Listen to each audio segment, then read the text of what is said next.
Hello, happy Friday. I was going to say this week felt like it took forever, but it didn't because I got food poisoning, and so the week just flew by. But this is a Friday edition of Guerilla Sports Off Ice. Jesse Montano here. I'll be joined by Meghan Angley in just a bit. Today's show is brought to you by Trusted American Mortgage. Trusted American's salary-based mortgage consultants want to help you lower your interest rate and get a better monthly payment. Go to trustedamerican.com right now to see how much money they can help you save today. Hello and welcome in. Please do not leave your luggage unattended on the station.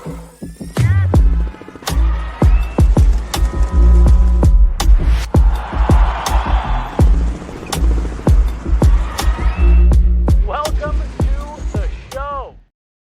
Hello, everybody. Welcome in. Jesse Montano, Meghan Angley here. Friday edition, Guerilla Sports Off Ice. Trade deadline is a week away. Meghan, how you doing today? Beautiful day outside. The weather is gorgeous, and it's a week officially from today, ahead of the deadline. So I am pumped for this show. We're going to get into a lot here, and I have a feeling we need to buckle up for this deadline. I'm with you. I literally with 5 seconds left on the countdown, just now in the intro, I looked over you, Megan. I said, I think there's a world where they go nuts at the deadline. For the Colorado Avalanche, I'm definitely keeping my expectations tempered. For decades, we have seen this team approach the deadline with a more cautious approach. There's been a couple exceptions in the last couple of seasons, going back to 2022 when they were very aggressive at the trade deadline, bringing in guys like Josh Manson and Andrew Cogliano at the bottom of the lineup, flipping Tyson Jost for Nico Sturm, making a lot of moves to address the needs. And obviously we all know how that went last year. They go out, bring in Casey Middlestat in an aggressive move, moving Bowen Byram. So while this organization maybe has a history of being a little bit more cautious at the deadline, Chris McFarland has shown he is not afraid to be bold and make the moves that he needs to. So I'm with you. I'm not going to even say it's the most likely scenario that plays out, but I definitely see a world here, Meghan, where next Friday could be a little bit bonkers for us here. And I even get the sense that there is so much that is calculated about what they are trying to do that it'll come ahead of Friday. So we'll have to be on guard throughout the whole week leading up to it. Totally. But I think the report recently that I found interesting was that the Avs had interest in JT Miller and he blocked the trade, which points to then the dominoes falling with the Mikko Rantanen trade. I find it interesting too, if they were looking at a big fish like JT Miller and they were ready to make it happen, and now they've got a little bit of cap relief off the top of the Mikko Rantanen deal, they've got some money burning a hole in their pocket. Yep. And I think that kind of a boldness around targeting a JT Miller just points to boldness for moves ahead. And we've already identified other needs in the lineup outside of like a top six forward. So that's very intriguing to me. Obviously, not just being the return in the Rantanen deal. Maybe it satisfied what they were looking for, but I don't think so. No, I'm with you. And to your point about the money burning a hole in their pocket a little bit, I just shared with you and Chloe right before we went live. I went on Puckpedia last night and just, doing prep for the show. And then suddenly it's 11:30 and you're sitting in bed and you're on Puckpedia and, you've been talking about trade deadline all day. So I just threw together kind of what I thought was, I don't know, that roster that I read out to you that I put together. That's not like the most egregious thing that you've ever. I didn't trade for like Sidney Crosby and Alex Ovechkin and all that. Yeah, just stuff. Brad Marchand, guys. Right. Yeah. But where I'm going with this is what I really realized through that exercise last night. It wouldn't take a whole lot of finagling for the Avs to get a little crazy here between now and next Friday. Get a little bit of money out in certain places, but I think you're right, Meghan. Like, they got a little bit of money to spend here, and something tells me that Chris McFarland isn't going to be afraid to spend it and make the moves necessary to, like you said, do something a little bit bold here. Vaguely Sober points out in the chat, it's 4.761 mil in cap space right now, around 5 mil, burning that hole in the pocket. But to your point, I think there's the possibility of moving pieces out to open up even more space. And it all comes back to the conversation we've had around depth scoring and a lack thereof. I like individually the depth of this roster in different ways, but the scoring on the whole has not come into focus, and it's the time of year where it needs to. And so I think that's where maybe some sacrifices get made in hopes of replenishing some scoring to this lineup, even though there are guys who individually, especially in the bottom line for the Colorado Avalanche, that I really like. I think they're going to have to make some difficult and interesting decisions there. We talked about it. We were at, excuse me, I believe it was at practice the other day. Just us and a bunch of the other media members were all sitting around talking about this roster. And, that there's people saying, out on the internet, oh, I don't even know if this team is good enough to warrant going out and making moves. Should they even waste the assets, et cetera, et cetera. And, Meghan, I just made the comment to everyone. I said, I don't think this roster is as far off as a lot of people I don't either like to maybe point it out to be. Now, let me be clear. Do I think the roster that they're going to ice tonight against the Minnesota Wild on Friday, February 28th, do I think that roster could go out and win a Stanley Cup? No, I don't. But do I think that a couple moves here and there, maybe a center, depth guy, defend, and this is what we're going to get into today, then yeah, no, I do think that they could very easily retool this roster over the next 7 days and get it to a point where I could say, yeah, as is the case with every team trying to win a Stanley Cup, you're going to have a lot come together, right? You're going to have to get some luck and some bounces and some health along the way. But yeah, this roster could absolutely compete for a Stanley Cup. Yes, I don't think they are that far off. No, I don't either. We talked about this on Pucks and Prosecco earlier this week. And if you guys watched it and worried that Meghan was being a little bit dramatic, no, you didn't. Everything's fine. But one of the things we discussed was there are about 3 people away in the roster as is from feeling complete. And 3 is 3 too many, though. So to your point, if they played in a 7-game series right now, I wouldn't feel really great about their odds, especially, they're right now in that top wildcard spot, and the competition would be tough to get through just the first round. That being said, 3 players away from being a pretty solid and complete roster is something that can be retooled around a trade deadline, which is exactly the room that we're in right now. And though we talked on our Setting the Table pod about how there's maybe not a lot of draft capital available to them, and they shouldn't necessarily lean on that too heavily because they have given up at each deadline so far through this point. And similarly, the prospect pool is a little bit depleted. There is the intriguing conversation of looking at roster players as also being movable pieces. Right. And that's the part that I think we'll talk also a little bit about here is who might be those internal roster pieces that you might be looking at. But Meghan, I think your number of 3, I think that's perfect. I think if it's not like, oh, you need a second line center, a first line winger, and a top pairing defenseman. No, we're going to get into the 2C conversation, no doubt about it. But other than that, Meghan, it really is. It's the filling in the gaps, and it's bolstering certain parts of your lineup that they really need to focus on and make sure that they have dialed in by next Friday of where can we improve? Where can we help prop up a little bit? Because going into tonight, and look, I'm going to lump Casey Middlestat into this. Just he is the 2C for right now. It's not a bad top 6 that the Avs got going into tonight's game now with the return of Val Nichushkin. But yeah, there's some areas that you can improve. So we're going to start up front. Should we get it? Any other thoughts? Just kind of, setting the table for this that we should address before we start diving into stuff. I want people to know that Jesse and I, without even discussing it first, wanted to take a slightly unconventional approach to this deadline conversation because every year we hear the Avs did make calls and were in talks with players that were popularly talked about around the deadline. And I don't doubt that that's the case this year too, to include JT Miller, right? As is rumored. And so I don't doubt that there are players that are on everybody's trade board that the Avs have called about. but almost inevitably it ends up being somebody that was out of that discussion that the Avs actually acquire. So we wanted to think outside the box a little bit with some of these picks, but also talk about some of the popularly discussed names as well. So there might be maybe some hotter takes or off the wall takes, but it's more so to reflect how the Avs have approached the deadlines the last couple of years. And I just wanted to kind of set that up for how we talk about what some of these trade targets might look like. It's so much, it's so easy to look at the trade, trade bait or trade boards that are out there, whatever, and just kind of go down those lists of, oh, well, who on these lists that teams are willing to get rid of would be good, for the Avs or good for whatever team.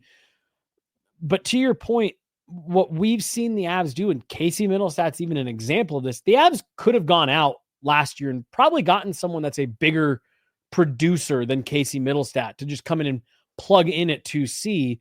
But they chose to make a move for someone that they felt had a little bit more upside to them, someone they could grow into a role.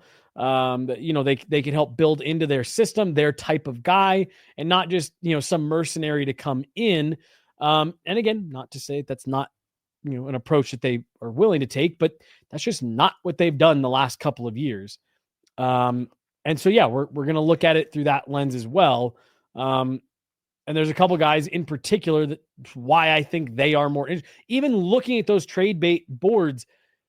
Typically, because that's where you start, right? That's the starting point when you're having these conversations, is who is out there.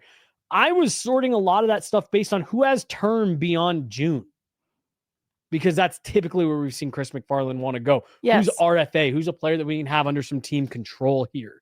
So again, we are going to get into the names that you are seeing floating out there a lot in terms of rumored to be available and teams are willing to move on from. But yeah, we're also going to touch on a couple players that maybe you are hearing a little bit about, but maybe not as much. Or Megan pulled some players that you probably haven't thought of at all. Yep. Just remember, Casey Middlestat was rumored to be not being shopped, and then he was traded. So I think that is something to keep in mind, that there are so many behind the door conversations that are happening, players that are to the eye, not players an organization would be interested in moving, but for the right price, maybe they are. Mikko Rantanen is, just great example of that, where it's like, yeah, people knew he was out there, but there's no way they actually do it. And then they do it. So let's start up front, Megan. You and I have pounded the table that the real conversation is about on defense, that where the Avs need to get things addressed between now and next Friday. But I think there's a lot more that could happen up front. I think on the back end, you're looking at a couple pretty pointed spots on your roster that you want to see some improvements. Up front, I think they got a few different options. So I'm actually even going to narrow us down a little bit further. Let's start with forwards, and let's start with the center conversation here. I think there's a world where you could make an argument that the Avs could maybe use a second and a depth center. But I think the real focus and the real conversation is on what's happening at 2C. Let me get your kind of assessment, and then maybe do you want to start with lobbing a couple names out there? Do we want to build this Casey Middlestat conversation a bit here? I think we need to build the Casey Middlestat conversation a little bit, and it starts with me addressing the first part of what you discussed, why we're keying in on the second line centerman position in the first place. Sorry, I teed you up for that really poorly. No, it's okay. There's a lot to discuss. One thing I'll remind us of is, despite the struggles of Casey Middlestat's year, he had such a hot start to this season that he has 33 points in 60 games, 10 goals, 23 assists. I make mention of that because in looking at some of the points totals of other players that are floating around for the 2C replacement option, I think it is sobering to see where Casey Middlestat's overall numbers actually lie. And this is not some case for Casey Middlestat here, because I think there's a lot of truth to the fact that there have been rumors that the Avs were unhappy with Casey Middlestat this season. He fell below expectation. I think that's pretty easy to say.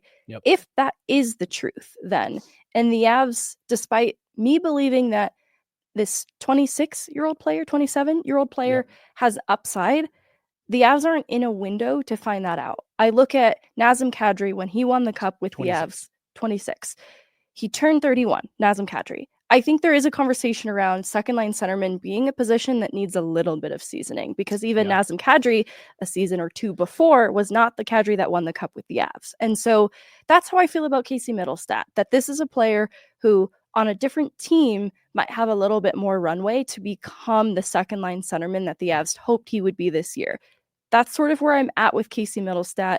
It's tough, too, then you don't want to part ways with a second-line center that you just extended for a very cost-effective contract, especially with the cap going up, if there is that untapped upside. Because when you look at the centerman market just off the top, there's a lot of age around the league, and it's not going to give you much of a future at the second-line centerman position if you go with the veteran experience choice, which is kind of what appears to be available at this deadline. So there are some things to consider with money, with term, and with what the future of this position looks like with the Avs around the Casey Middlestat conversation that you just have to kind of treat with some care. So I'm so glad that this is where you decided to start, because here was what I agree with almost everything you just said right there.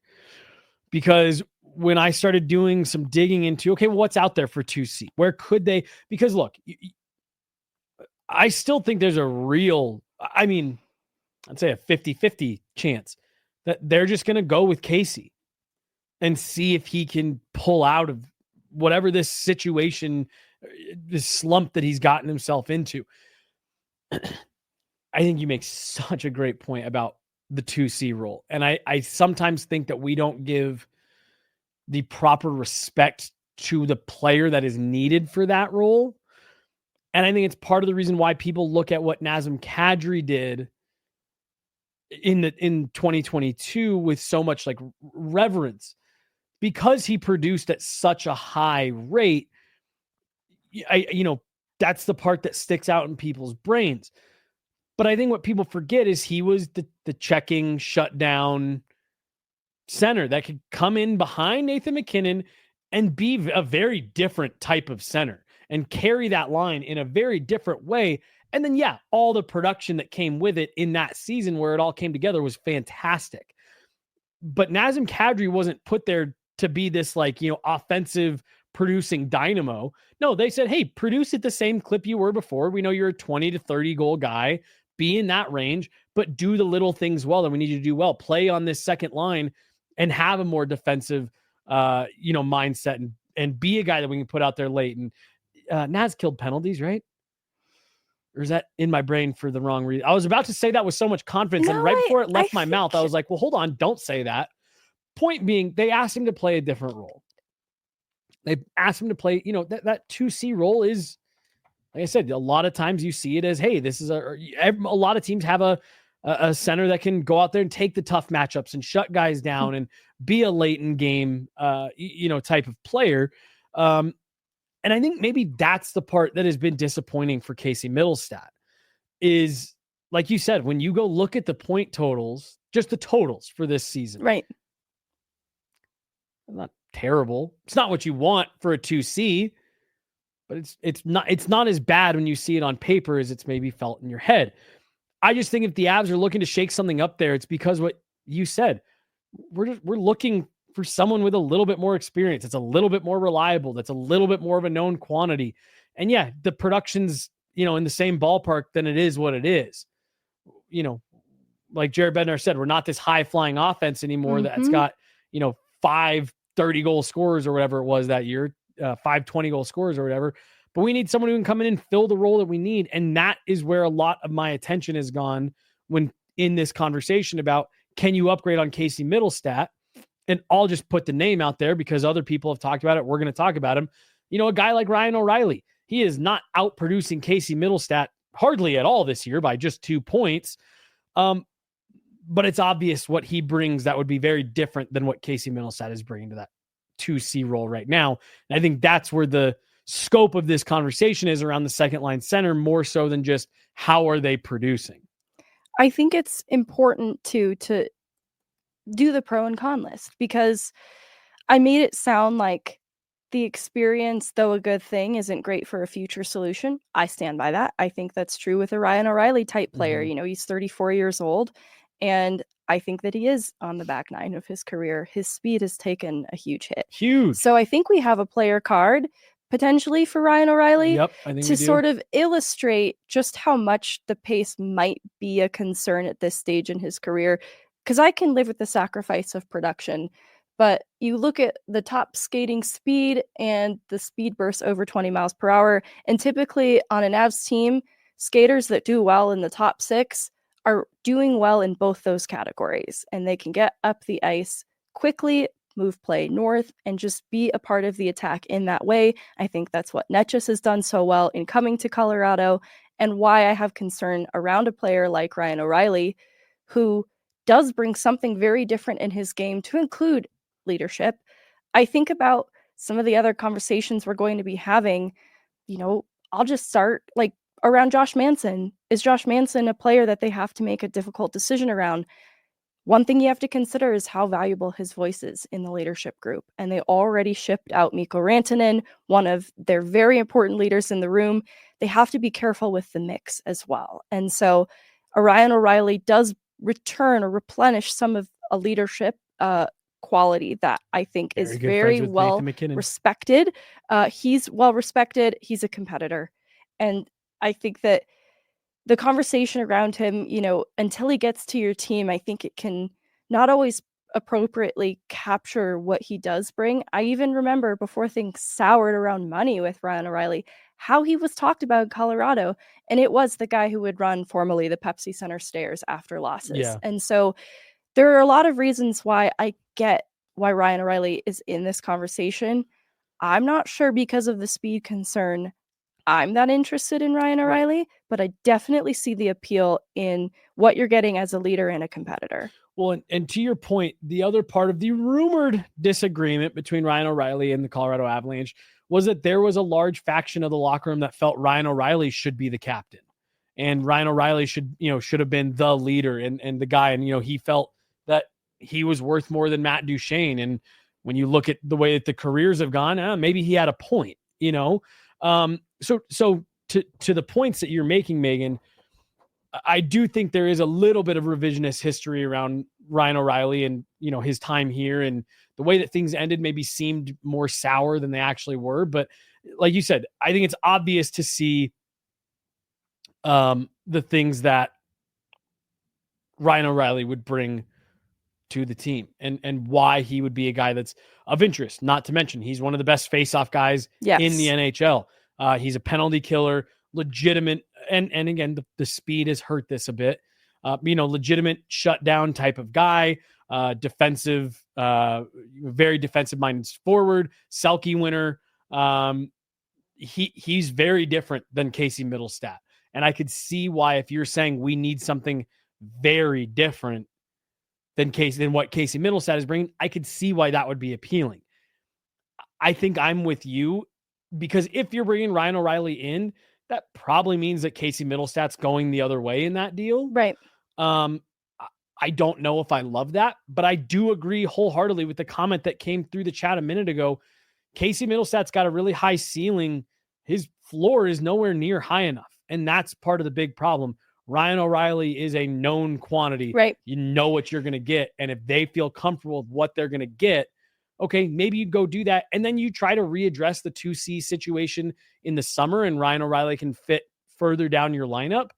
I can understand why people don't like the idea of Ryan O'Reilly instead of Casey Middlestat, but on a shorter window, you're trying to win a Stanley Cup in the next 2 months. By the time the deadline comes and goes, I can see why there's appeal there for the Avalanche. And I think the other part of the conversation too is the future fit, obviously just not really being there to shore up the second line centerman position. But to your point, he is more of a stabilizing factor on that second line. And that does feel like it's been so up and down in terms of result that a lot of my decision-making process around what the Avs need isn't just individually, this player is struggling, what would be a good fix for that, but also how to elevate others around him. And so I'm looking at, if Ross Colton remains a part of this team, I'm looking at players that can help elevate Ross Colton. I'm looking at players that can help elevate Jonathan Drouin and Val Nichushkin. And I think that Ryan O'Reilly is a player who's just kind of neutral there. He at least stabilizes it, probably won't hurt them. The speed thing, it gives me shades of Ryan Johansson. I'm not going to lie to you. Maybe it's because of the Nashville connection and the fact that Nashville already retained some of that salary to this day. So I think that there's shades of Ryan Johansson that scare me away from Ryan O'Reilly, that I still can't talk myself fully into it. But I am on board with this. Go with something that is a bit more of a known quality and might be just at least a stabilizing force on the second line if you're going to make a move. If you're going to do it, and where I'll eventually get to, we're going to talk about what we think they should do in this spot, at the end of this. And I think there's a real hard argument to be made to just keep Casey Middlestat, that it's going to be hard to upgrade on that. But I won't lie, I got there. I mean, that's kind of just like little gut feelings that came into my brain last night. Keeping Casey Middlestat was one of the first things that came to mind. But I will say, again, for Ryan O'Reilly, then we can move on to a couple other people that we're talking about at potential at 2C here.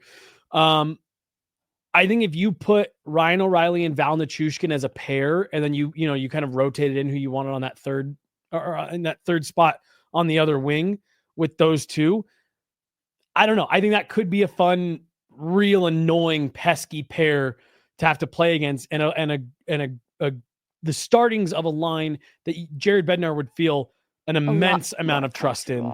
Ryan O'Reilly is also a great playmaker, great passer, really great vision. And if you've got a guy like Val Nichushkin going to the net, I agree overall that I don't think Ryan O'Reilly should be at the tippy top of anyone's wish list. But if the Avs decide to make that move, it would not take any convincing of me to understand how they got themselves there.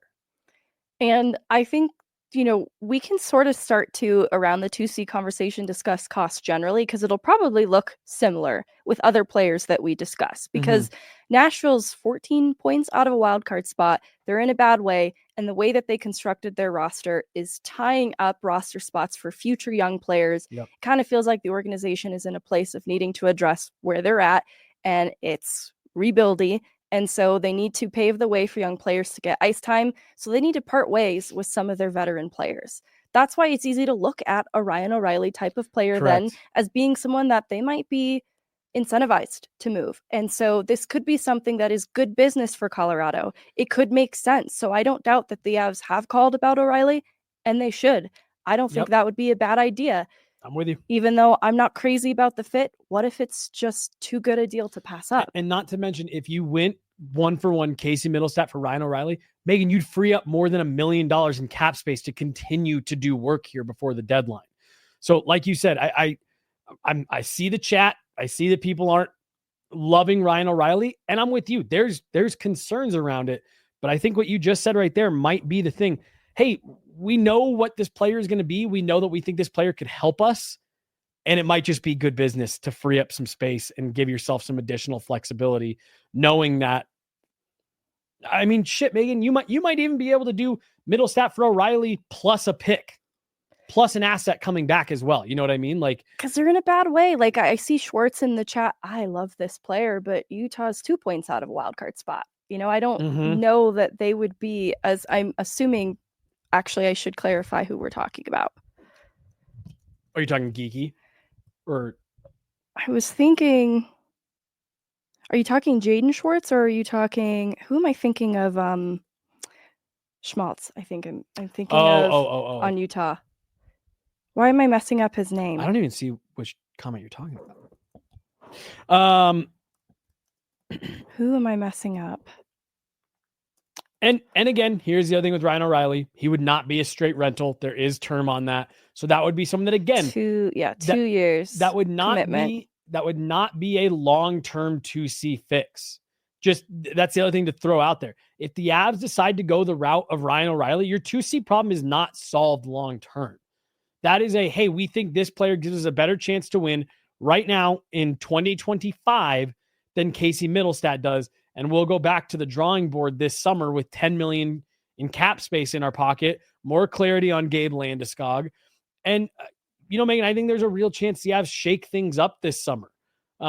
So again, keep that in mind, folks, that if the Avs do decide to go the route of Ryan O'Reilly or another player of that archetype, that's probably not, you're probably not talking long-term fix. We think that we're trying not to waste a year of Nathan MacKinnon, Cale Makar, and oh, by the way, a year where we've already made some major turnover in the roster trying to make sure that this team can compete. That's what that type of move is we think a guy like Ryan O'Reilly can do that quicker than Casey Middlestat. Schmaltz, not Jaden Schwartz. Okay, that makes way more sense. Jaden Schwartz is who they meant, not Schmaltz, although Yes. I really like Schmaltz in Utah. But What Seattle's Jaden Schwartz is a top 6 winger for 5.5 mil. I don't know about that. I don't want to sidetrack. What else you got for 2C? All right, Braden Shen. Yep. This is an interesting one too, because St. Louis is only 3 points out of the wild card spot. So I don't know how incentivized they are to move on from a player like this, but his contract is what is very unappealing about him. So that could be the motive for St. Louis, but also the risk of Colorado taking that on. 33 years old, year 5 of 8 in a $6.5 million contract, 34 points on the year. So this is where the point production, if you're looking for more, the goal scoring and even the playmaking is comparable to where Casey Middlestat has been at, though it's just been so up and down from Middlestat. I think Shen is like an O'Reilly in terms of a little bit more of what you're getting, and he's going to be a shooter from the left side, so you've got a little bit more of a trigger guy. He'll drive inside ice. He has decent speed still, but he has a full no move clause, so that also is one of those. This might not be a player that has any interest in coming to Colorado. St. Louis might not be interested in him, but I'm interested in him, at least for similar reasons as to Ryan O'Reilly, though I think he can keep up with the pace better. He can keep up with the pace better. He's a little bit of a meaner player than Ryan O'Reilly. He's also the St. Louis Blues captain. That one feels to me like it would cost you more than Ryan O'Reilly. Especially because St. Louis they have a little bit more to fight for. Mm-hmm. They're not fully out of it.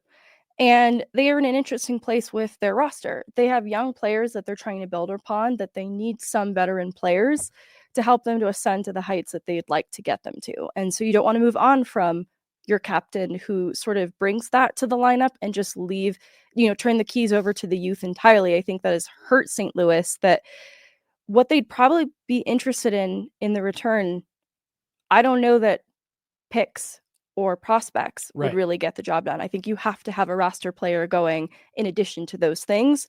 And I'm not sure Casey Middlestat would have much appeal to St. Louis. Right. Not a St. Louis type of player. And again, Shen is just a little bit more expensive. And, you're definitely getting into having to do some cap gymnastics there, players going out, things like that. And if it's not Casey Middlestat, you're gonna have to really get creative. But I like the idea of Shen just because he is kind of a mean, nasty player. I'd probably rather have O'Reilly over Shen. No? They both, let's see. O'Reilly has a little less time on his contract, so that makes that feel a little less bad. And the cost is probably more affordable for O'Reilly. So, because that's the other thing that I'm gonna keep circling back to, just what you were talking about with Nashville, like, and just where they're at. That those players are just going to cost less. That they just are. A guy like Ryan O'Reilly is just going to cost you less. The foot speed just really worries me. Oh, for sure. 100%. I'm just saying when we're talking Nashville, like, St. Louis is going to want more of a return for Braden Shen than what Nashville is going to be willing to take for a guy like Ryan O'Reilly. But no, I'm with you on the concerns with O'Reilly. Which is honestly, I think we're going to come to the same conclusion that we're not feeling really great about any of these. Right. Because my next guy is not really a 2C replacement. He's more of a versatile player, and it's Ryan Donato. And this is interesting because the Avs add Jack Drury as a 3C option. There's a world where I wonder if Jack Drury would be better served as a 4C and Parker Kelly be moved to more of a wing spot. And maybe they inject a little bit more skill upside to that third line for a player like Ross Colton. You're going to probably see a theme with a lot of my forward addition ads. How can we help Ross Colton? Yep. This is a player that I think could have such a great future in Colorado. I like so many aspects of Ross Colton's game. I like the energy that he brings. I like that he can be a strong two-way player. I like that there is this offensive upside that we saw in the top 6 earlier this year, that I think he can be such a versatile contributor and bring so much energy to a line that can shift the momentum of a game. And I don't think we're fully tapping into that potential with the third line as it's currently constructed. So a player like Ryan Donato, he's kind of a top, I don't know, top 9, bottom 9. How do we see it? Like he's right in the middle. Yeah. And he's surging this year on a struggling Chicago team. Mm-hmm. That's where the possibility of him starts to exist. I liked him as a depth player when he played for Seattle. I think he's another one that I view as such a competitor with a career high in goals. And so he's almost to 20 goals on the season. Playing in an elevated role on a Chicago team, you understand that that's going to look a little different on a Colorado. Can he get that production that has been successful this year to translate here? 28 years old, $2 million entering free agency this summer. I think that this is someone that the Avs could feasibly add and could make a third line better, but I don't know. I mean, I'm not saying he's a 2C solution, but you at least add a little more depth down the middle. No, and Megan, I almost called you Casey. I almost said, Casey. What does that mean? I do think that there is a real scenario here that plays out where the Avs decide that there isn't a clear-cut upgrade at 2C, and we are just going to do this more by committee. We're going to roll with the centers that we've got, but we're going to improve in other places to help bolster that middle 6. And maybe that is saying, hey, we don't think that there's a legit 2C out there, so we're going to go improve our 3C. And I'm going to use Ryan Donato as the example here. We're going to roll into the playoffs with Nathan MacKinnon, Casey Middlestat, Ryan Donato, and Jack Drury down the middle. And we're going to hope that elevation that we saw out of Casey Middlestat last year going into the playoffs, we're going to see again. And we're going to see him elevate. Maybe he's not going to be what Nazem Kadri did, but we think that Nathan MacKinnon and Marty Netchis are going to go nuts. Val Nichushkin is going to be next to Casey Middlestat, helping him in that line.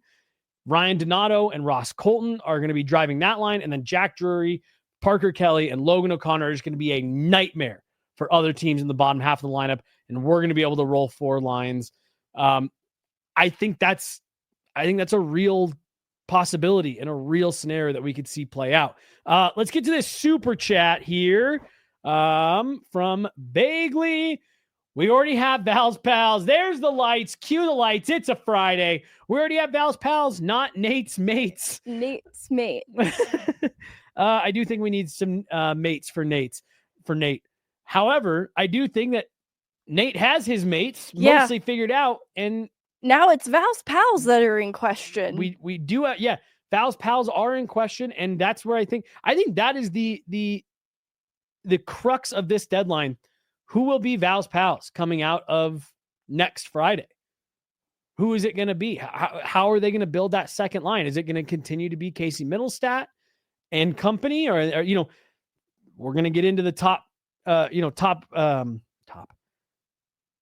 up front forwards other than just centers? I don't know. Is there a rule that they go out and say, we're just going to go get another better winger to put in, and we're going to just strap Casey Middlestat with Val Nichushkin and another top end winger because we don't see a 2C solution out there that we really like?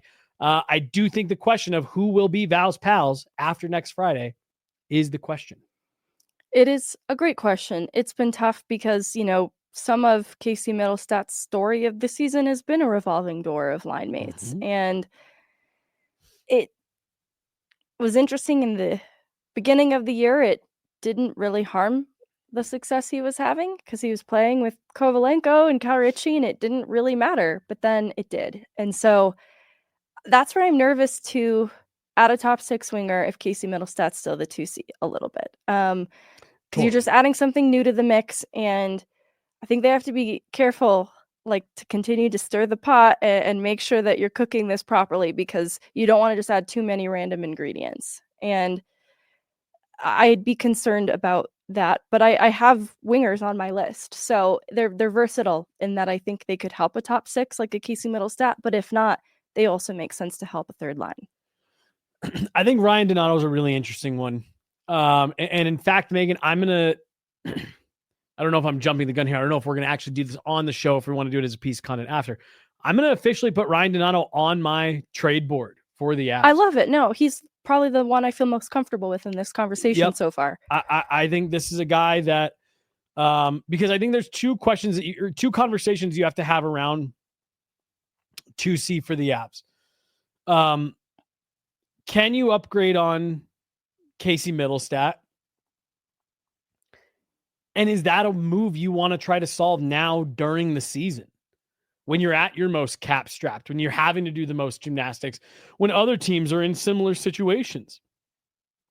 Or is that something that you would maybe better find served dealing with in the summer, when you can make, some more aggressive moves and give yourself some more time to get your salary cap in order? I think a guy like Ryan Donato would make a lot of sense in doing what I just said. We've seen what we've wanted to see out of Casey Middlestat in flashes. We're going to really put the pressure on him to get there again right now. And we're going with McKinnon, Middlestat, Donato, Drury. And I think you'd be hard pressed to find anyone who would say that that's not something that they'd be willing to bet on. It makes a third line that's, I think, kind of a big weakness right now. Yep. Seem a lot better. I agree.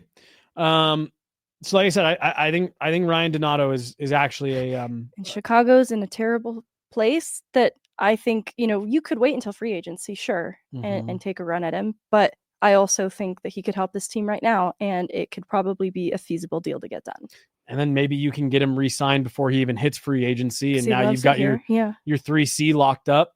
And then, you could,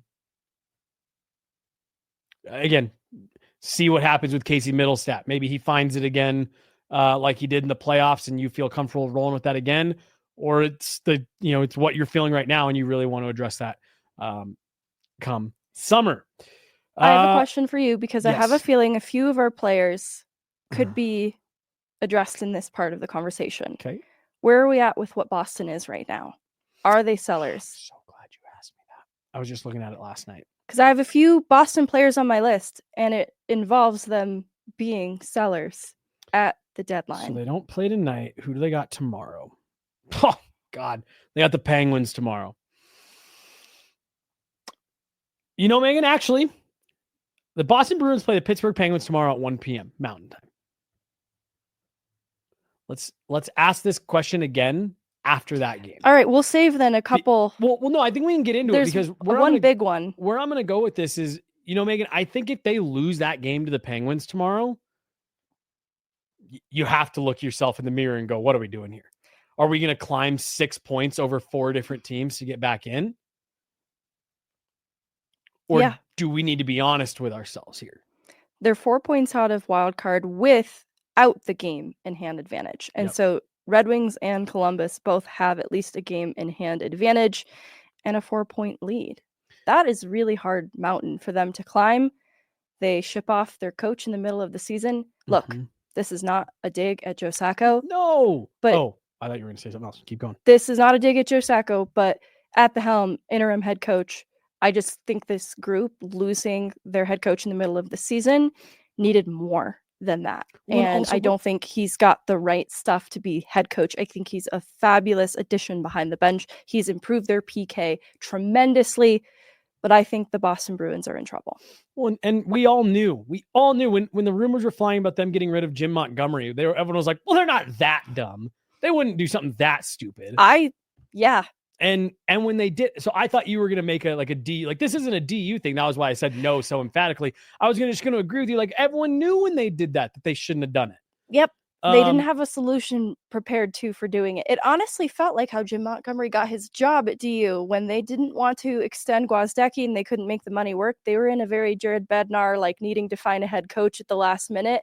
took a stab at Jim Montgomery and it really paid off. But it just felt like they did not have a good plan in place for letting go of Monty. No, and obviously we'll talk about Brad Marchand at some point here. Him? But, even if they decide they don't want to do something like that, I really do. Like I said, I look at that game tomorrow for the Bruins.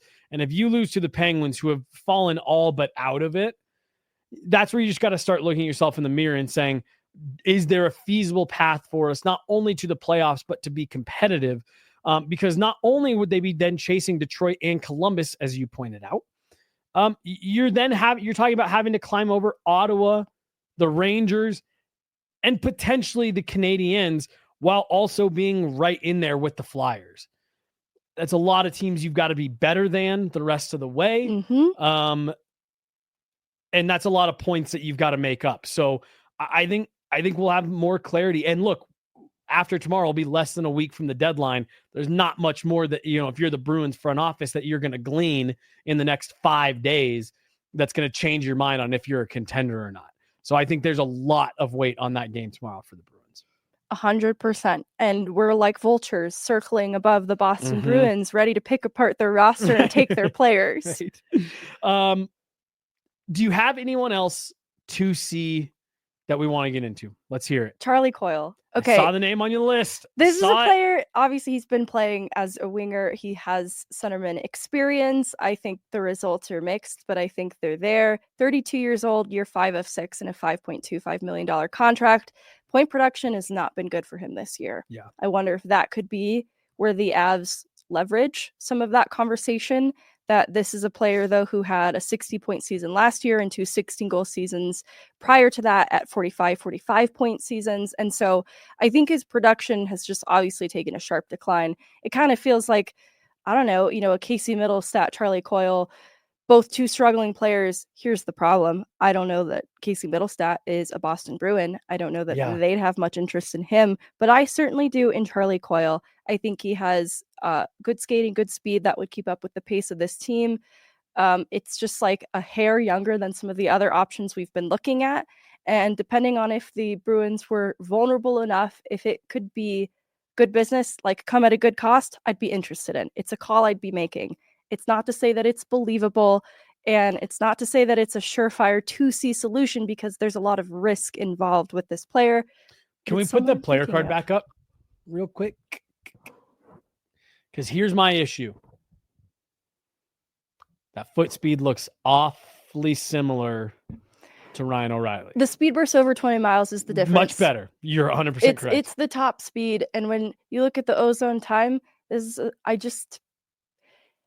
I think that is a story better told by the year that the Boston Bruins are having. And I think the skating distance and the top speed for the speed bursts tells a different story about his motor. Yep. That worries me a little less. Also, his size. I want to bring that, call attention to that. A little bit different size option for the second line center position. Casey, a bit smaller in frame. Charlie Coyle, I don't have his exact height, 6'3". 6'3", 218. That's what I was looking for. He's a little bit bigger, and I think he just gives you something a little bit different there that we haven't seen, that maybe, in winning battles too for Casey Middlestat. Not typically something I came down on him hard for in the past, but this year I think has been an issue and would give the possession better chance on that second line. I think you've got a player like Val winning battles, long reach. You've got a player like Coyle winning battles with also a similar long reach. I think it could just be good for the overall. Then you've got a high IQ playmaker in Jonathan Drouin. It's intriguing. Yep. Yeah. And 5.25 for Charlie Coyle. So it's more palatable than what we were talking about with Braden Shen. And that's got one more year on the deal. Yeah, I don't hate it. It's not one, like I have different things on here that are bolded and not bolded. This one's not bolded. It's not my favorite, but it's in there. I just have a hard time saying that I like any of those guys more than Casey Middlestat. Yeah. I should have loaded Casey Middlestat's player card.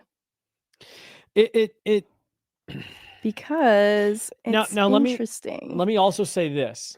I see the appeal on all of them, including Casey Middlestat. I don't think if the Avs and again, just for the sake of the argument, if the Avs went out and swapped Casey Middlestat 1-for-1 for any of Ryan O'Reilly, Braden Shen, or Charlie Coyle, I'm not going to include Ryan Donato in that because Donato, I think, is more of a 3C that we're talking about, more of a center depth type move. I can see the appeal on any of it. One time at a DU game, though, he didn't hold the elevator for me, so I'm not sure on the cultural fit here for Charlie Coyle. Oh gosh, let's move on to the wings, because we are moving through the show a little bit slower. This will be a little bit longer show than normal, not crazy, but a little bit longer than normal. Let's move on to what we're talking wings here, and maybe if the Avs decide to say we're going to keep Casey and we're going to bolster what we have on the wall. Where's the first name that you go to? Morgan Geekie. Okay. It's just one of my first bolded for this category. He's obviously a top 9 winger that can play up in the lineup. I like the versatility. Top 6 in Boston. He's a great wing option for a Ross Colton third line. Obviously can play up in the lineup. The production has been comparable to Casey Middlestat. 31 points, 19 goals, 12 assists. I think his shot volume and selection is translated to nearly 20 goals this season. Mm-hmm. And I think the goal scoring aspect is important. And he shoots from all over, you know, that shot volume being something we've seen sometimes decline and hurt this team's overall production. I like to see a player that will just shoot. And he has a top shot speed too that poses a threat just in his shot by itself. And he scores from the middle of the ice. So I like that he is willing to get to the dangerous areas and shoot from wherever. And he's 26 years old, $2 million free agent this summer. So, you know, the price is right. This all goes back to, would Boston be willing to do this? Right. And I'm with you. What I really like about this one, Megan, is the age. It's again, that's what I liked so much about the Casey Middlestat acquisition last year. Was it was a guy that you were getting that could actually made your team younger and someone that you could help, work into your system over the next few years. That's what I like about Morgan Geekie. 1, 2, on pace for almost 30 goals this year. Get him into a system like the Avs, a little bit more offensively friendly. Get him with some wingers that are going to maybe fit his style. Not that they don't in Boston. I'm just saying here in Colorado, can you continue to make him into a 20-plus goal guy during his time here? He's trended that way the last couple of seasons. Can you surround him with the right situation that you can do that? My hesitancy on him is this does feel like more of a middle 6 guy, third line, second line kind of flex up and down more than that solid top 6 fit. But I think, like you said, if Boston is willing to be a seller, this is definitely a player that I think if the Avs are having any conversations with Boston about anybody, they should be bringing up this name. Isn't it interesting that he's playing in a top 6 role in Boston, but in Colorado, we're like, maybe more of a top 9. I think we need to take that into account. Not we, but just like as a collective, that a player's role on their respective team that might be getting traded is probably lower on a Colorado Avalanche lineup. It's just pretty solidified at the top of it.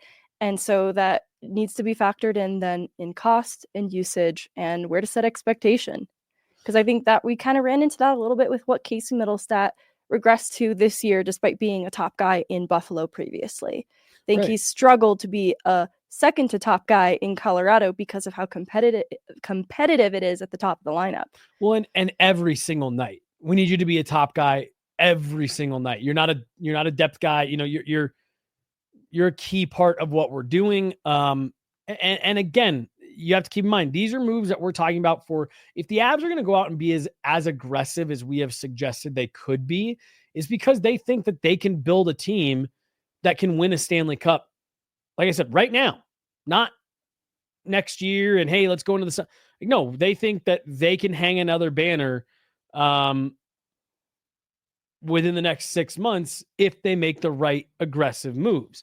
So that's what we're talking about here with, when we say a guy like Geekie, yes, he's playing in the top 6.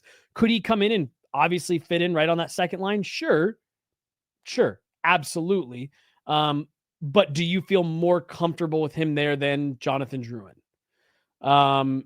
I don't know. That's the question that you got to answer. That's my one little bit of hesitancy with a guy like Geekie. Yeah, I think it's a fair point too, to like be appreciative of what you have in Jonathan Drouin. Right. And again, if by adding a guy like this, if you can give yourself some more flexibility there, then maybe that works just as well. Should we talk about Brad Marchand before we? That's the next on my list, and I don't have a lot there, so we all know what Brad Marchand is. Yeah. I mean, like I said, I think this is someone that if the Bruins are deciding that's what they're doing, if the Bruins are deciding that Brad Marchand is not coming back, if he wants to move on, if he wants to go pursue championships as the Bruins begin this rebuild and retool, like you said, everyone knows what it is. Everyone knows who Marchand probably is. Here's the one thing I will say. Brad Marchand, you're probably getting into Cal Ritchie territory. Easily. So, I've made it very clear that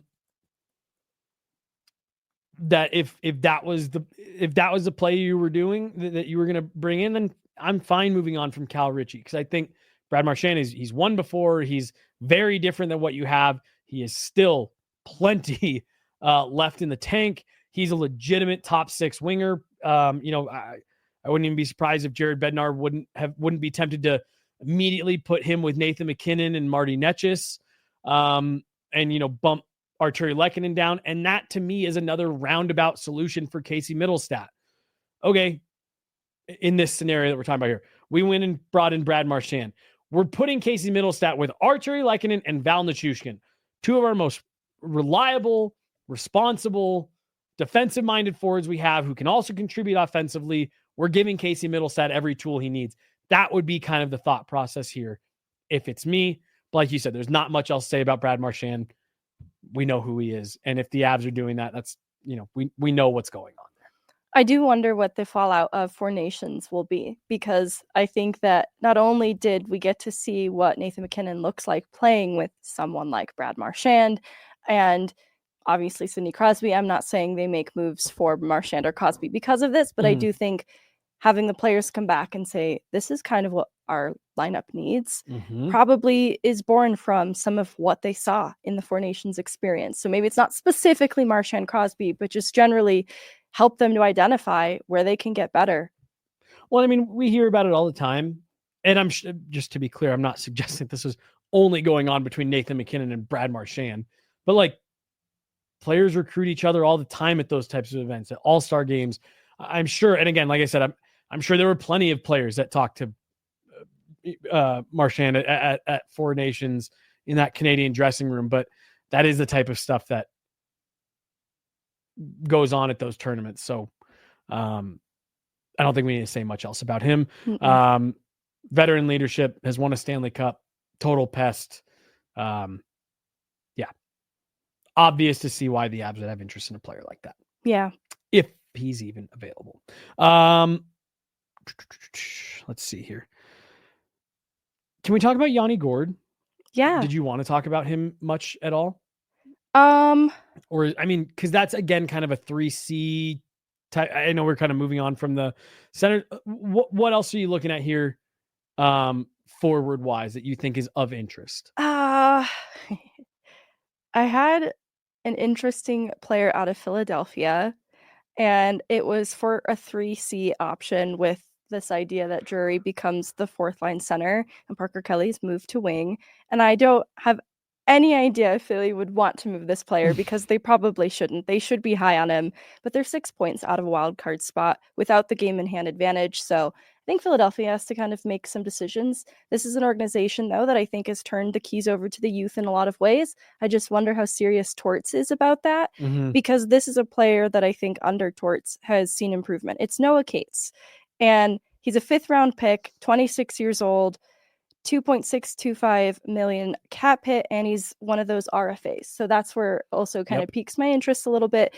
At 26 years old, he's Casey Middlestat aged, but he's surprisingly emerged as a 2C for the Flyers this year and has become such a well-rounded player. And where I really like his potential fit on the Avs is he's great in the neutral zone. Like, he's really aggressive to gap up on players using his speed. And when I've seen success on Middlestat/Drouin's line, it has been because of play between the blue lines like that. Zone.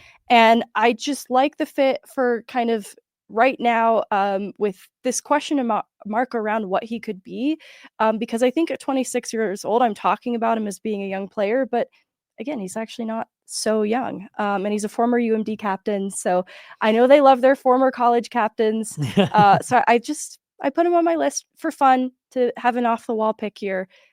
No idea that Philadelphia would ever move him. Again, these are the kinds of moves that we typically see Chris McFarland make. I'm glad you included him on there. That to me feels like a summer type move where it's like, hey, we're bolstering this roster just wherever we can. And that's the part where I really do. I wonder what it's what makes me wonder so much about what we are going to see them do here over the next week. How much pushing chips to the middle are we going to see? How much are we going to see them trying to put together the best roster that they think they can for now and moving forward? We have always seen this front office, especially under this regime, do things in a way that is, we think it's smart for now, we think it's smart for later. Even the Mikko Rantanen trade, that was not made in a vacuum. That was made with the larger picture in mind of, we don't think that we can keep this player. We think we might lose this player for nothing. Then we're going to be there with nothing. No Marty Netchis, no draft picks, no center depth. We're just going to have Mikko Rantanen. They always do stuff with that type of thought process in mind. Scott Wedgwood, they brought him in because he had another year of term on his deal. They weren't just going to, have the revolving door continue. Mackenzie Blackwood, they bring in and extend right away. Moves for beyond this year. So I'm going to be interested to see if they're going to take that approach with what they're doing here, in which case I do think a player like Noah Cates could be in the fold. If they're looking to see how much better can we get our team right now, then we'll readjust in the summer. I don't know how much they would be looking at a player like that. But like you said, I don't know how much Philly would want to move on from me either. Yeah, because he's been such a hit for them, and they just parted ways with Farabee and Frost, and that was a little bit shocking. So I don't know if they're trying to shock anymore. I actually get the sense around Philly, like when I've been in the visiting room here, and when I see stuff on social media, I think they have a really good locker room. Even though Torts is like a tough coach to play for, and he's kind of his own beast, I think the group of guys there is a good mix. That's why I think Scott Loughton is a player that is overvalued. He comes up every deadline, and I think he is so valuable from a leadership perspective that I just want a quick hit on him. I get the appeal. I think that he's more valuable to Philly than he would be to the Colorado Avalanche. So I get the appeal. This isn't me like taking an unnecessary shot on him. He comes up in every trade deadline conversation. I just don't think the cost would make any sense for Colorado because he is valued so much in Philly. $3 million a year, 30 years old, 6'1" for Scott Loughton. Let's talk about defense here, Megan. Here's the other part that I find funny about the defense. I think this is the most important point of need, but I think it's also where they need the fewest number of players, if that makes sense. I think you need one impact player that you can drop into the middle part of your lineup, that middle pairing to play next to Sam Girard.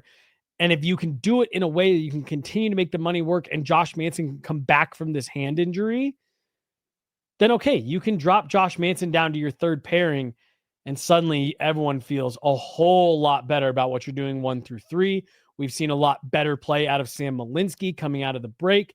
Could playing with a guy like Josh Manson help elevate that a bit? So for me, the conversation is around who can you get as a 2C? Is that where the conversation starts? 2C. Second pairing defenseman. Is that where the conversation starts for you as well?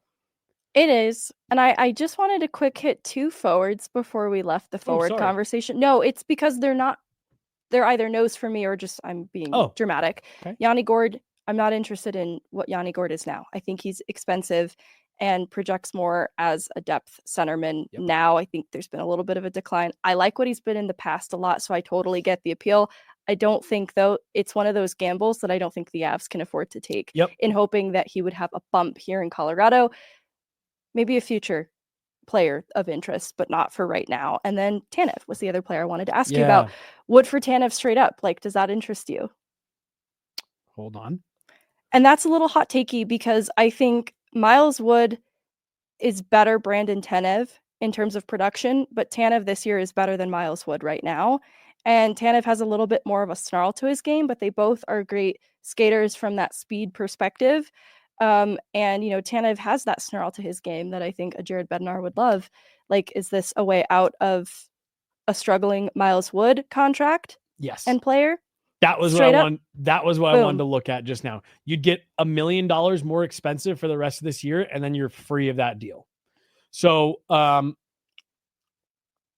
yes, I would do Brandon Tanev for Miles Wood 1-for-1. Would Seattle do that? I mean, where's Seattle going? You know what I mean? I think it's possible. Yeah, I think they might. Okay. I think it's a good one. Sorry, back to the defenseman. No, you're good. You're good. Let's start with the second pair. Yes. Like I said, for me, it's that's you need someone that you can reliably put next to Sam Girard right now. And I'm not trying to run Josh Manson out of town. I think he would be great on your third pair, given how this season has gone for him. And if you can improve that second pairing in a meaningful way, I think that's a shortcut to really improve your defense. If you can go with Taves, Makar, Girard, this player that we're talking about, Manson, Malinsky, that's a much better 1-6 than what you're looking at right now, where it's Taves, Makar, Girard, Malinsky some nights. Sometimes it's DeHaan. Then you've got Middleton and Shillington.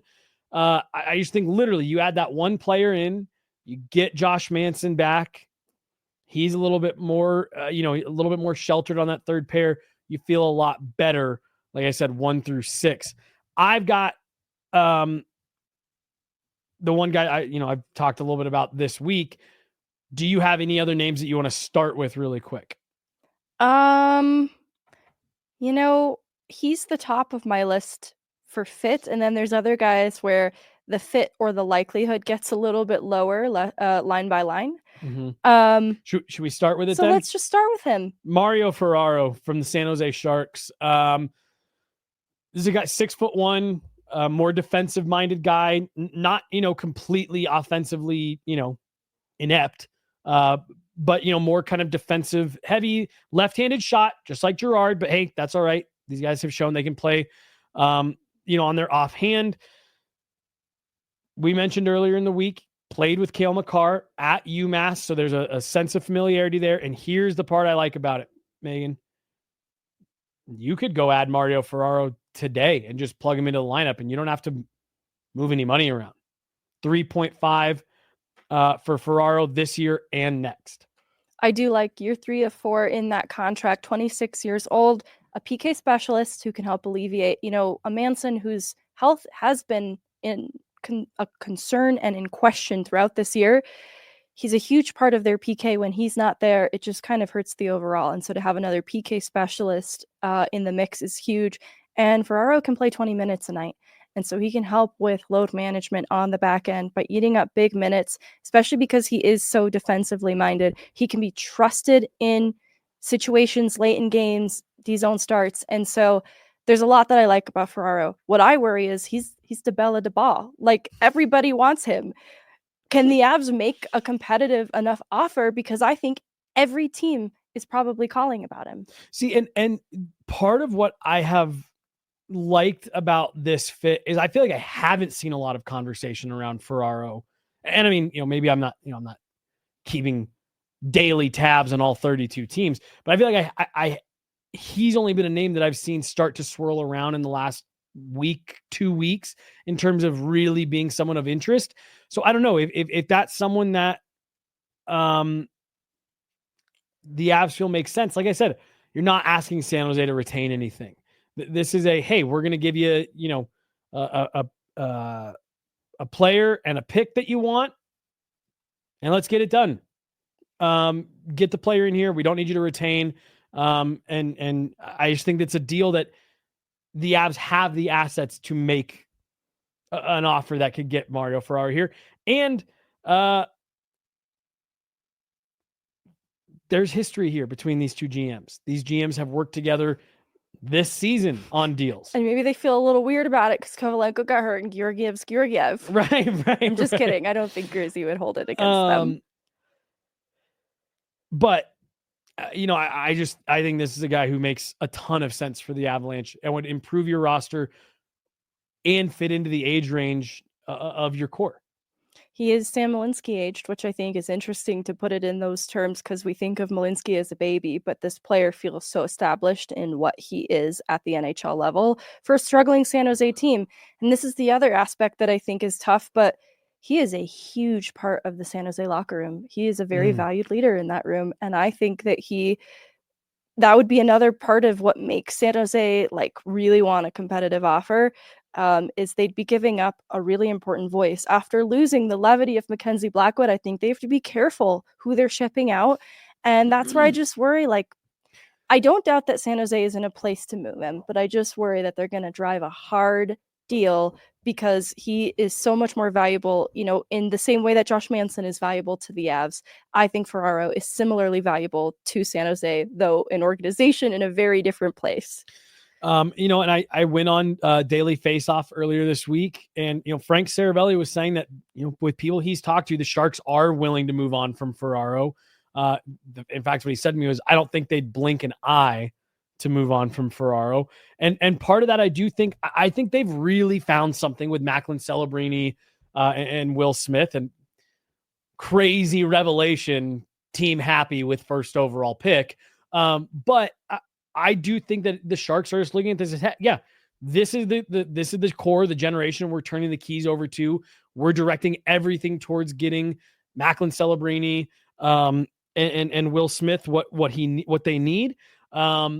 And I think, the Avs have a couple second round picks from other teams for this upcoming draft, including that of the New York Rangers.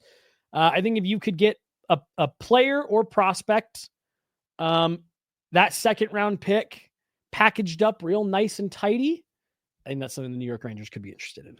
I do think there's the possibility of picks. I do worry too if they'd have interest in a prospect in a Guliev or a Barons, which is fair. They're allowed to have interest in that. Well, and me, Megan, ship them all out.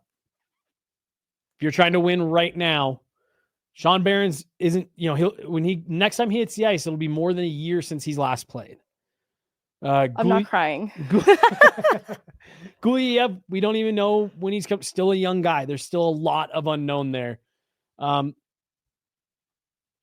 If the Avs feel that Mario Ferraro is going to make them a better team and closer to a cup contender right now today, you do it. 100%. This is Drew Helleson, Josh Manson all over again. So very high on Mario Ferraro. Curious to see if the Avs can be the ones to get that across the finish line. I think I'm overvaluing it. Everyone's like, no one's talking about this. And I'm like, all I know is Mario Ferraro.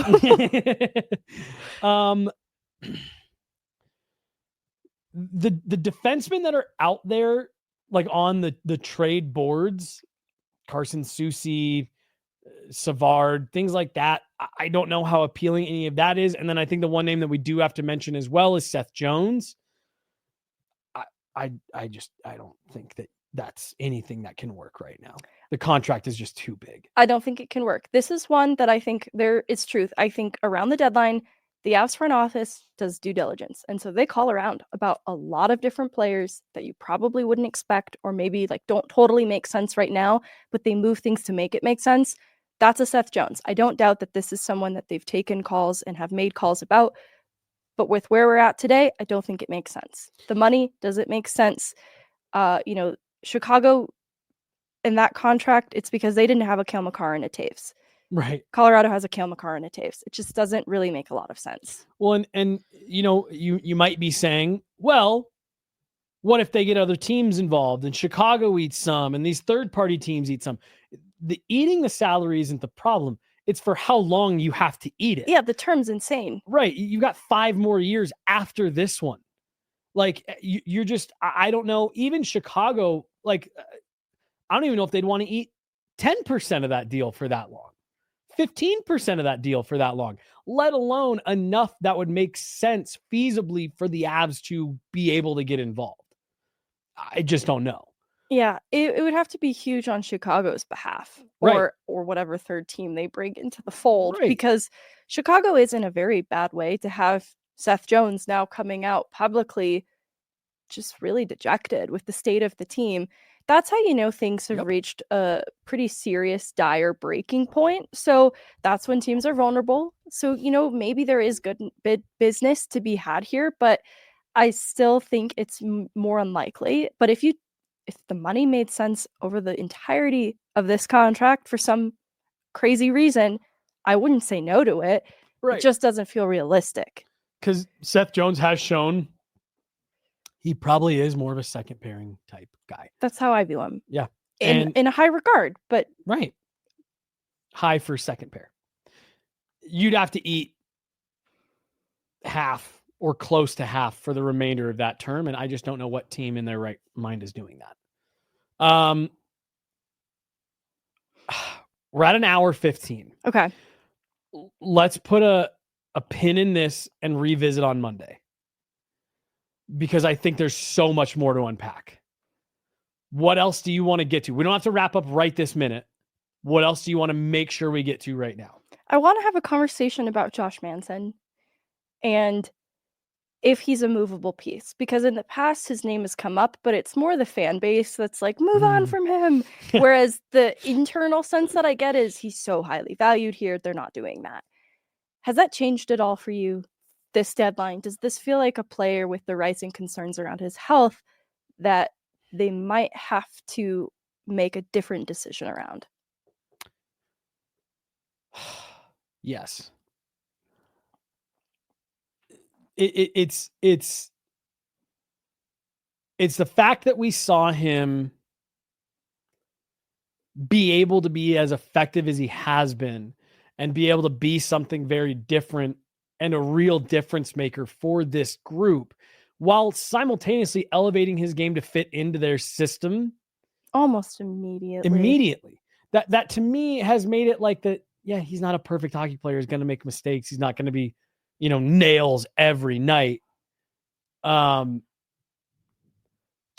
where it's too frequent the other direction. There hasn't been enough frequency of him being that great fit, steadying presence, the really good Josh Manson games. There just hasn't been enough of them. I do agree with the comment that just came in the chat. I think it's probably a summer move.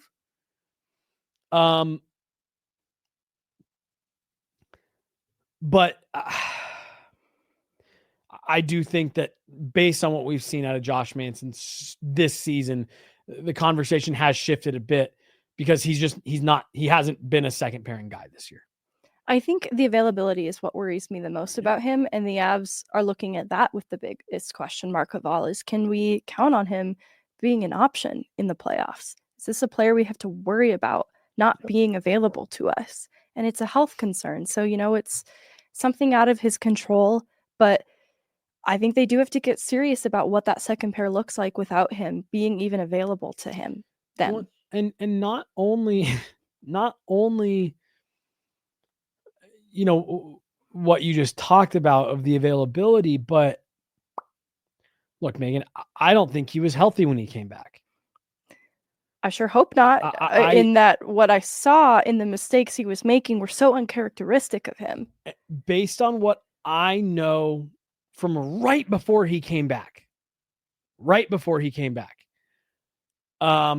I said, well, this guy's not healthy. This guy can't play in a game.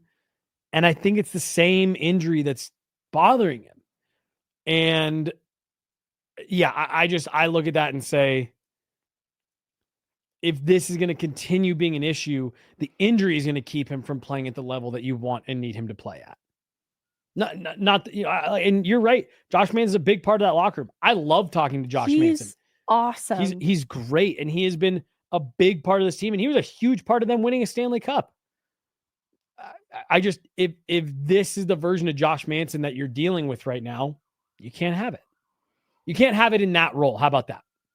No, because we are talking about what the Avs can do to make themselves better right now for a playoff run. And that's what makes it tough is there's a time sensitivity here. And so I love what Manson has been, and I hope that he can return to health and be that guy again. But they're also gambling with other players in the lineup, and I just don't know if they can afford to take a gamble there. And it's tough. I'm not even firmly decided that they need to move on from Manson. Let me make that clear. It just really shapes the conversation around what they need to look for in a defenseman. And that's what I'm looking at most closely. Well, and that's why I love the idea of Ferraro, because you could add him. You could just add him. You don't have to subtract. And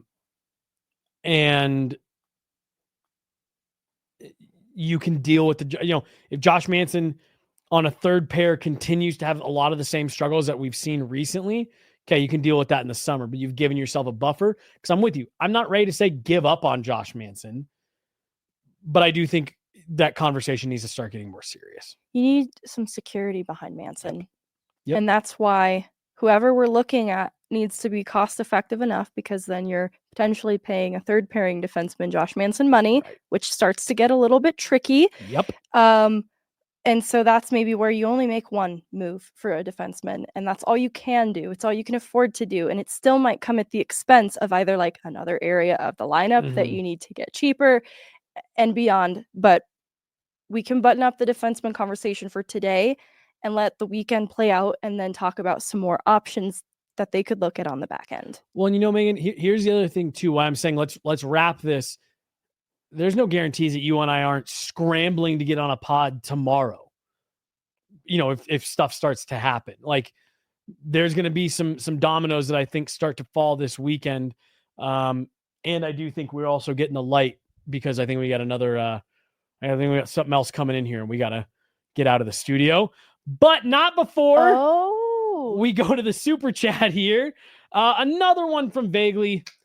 Thank you so much, our Vaguely. guy. I am big time due for a haircut, and I actually wanted to shave last weekend, but I didn't feel like I could shave without, there they are. I didn't think I could shave without the haircut. So I'm just kind of in it right now. I'm going with the Jared Bednar look. Yeah. I'm in my Jared Bednar See, someone era. said he looked like Will Ferrell in his availability this morning. What? I don't know. I kind of saw it. Will Ferrell? Yeah. Did an availability? No. He looked like Will Ferrell this morning during his availability. Oh. And if you look at the video, I kind of see it. Okay.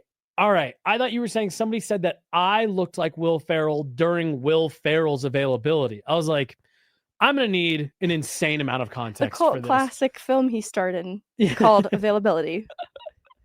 All right. That's going to do it for today. We'll be back at it on Monday. More trade deadline stuff. We're basically trade deadline from here till next Friday. We do have a game tonight that we will be there at, getting you guys everything post-game. Avs Wild. Huge game for the Avs coming up here tonight. We'll have everything for you guys. And then again, anything that breaks over the weekend, we'll make sure that we are available and around, ready to jump on to break all of that down for you guys. Megan's got a fun guest coming up next week on Pucks and Prosecco. Can't wait for that one. A lot of great stuff coming for Pucks and Prosecco. Big thank you to everyone for hanging out with us all afternoon. We got Chloe behind the glass today. Chloe and John back there as well. She's Meghan Angley. I'm Jesse Montano. This is it. 7 days ago till trade deadline. Avs Wild tonight. Best time of year. We'll talk to you guys soon. Have a good one.